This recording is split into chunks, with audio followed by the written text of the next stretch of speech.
There was a time when Americans could not legally purchase alcohol. The 21st Amendment ended prohibition and helped create laws that to this day benefit all Americans. Well, the 21st Amendment was important because not only did it repeal prohibition, but it also returned control over alcohol policy where it belongs, to state and local governments, who can determine what kind of policies serve the needs of their citizens best.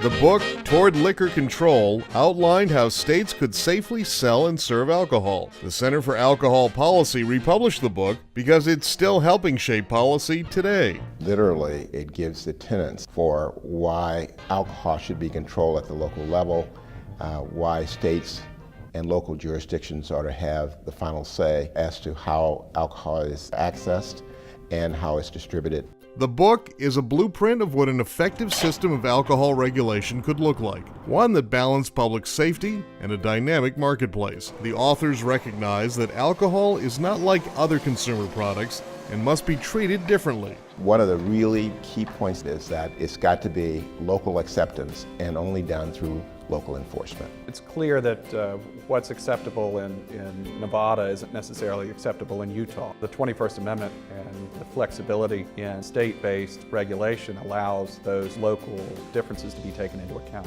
And surveys show nearly 80% of Americans favor states regulating alcohol sales. An even greater number believe that states should regulate because alcohol's different than other consumer goods. And most Americans believe the U.S. should not get rid of regulation when it comes to alcohol. The United Kingdom has been through a long period of alcohol deregulation. They deregulated alcohol to the point where it can be sold virtually anywhere, 24 hours a day, 7 days a week.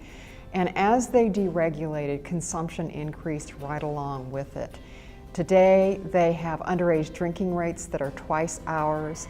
Their hospital admissions due to alcohol have doubled in just 10 years. Great Britain is now considering alcohol regulations that balance public safety with a competitive marketplace, something already in place here in the U.S.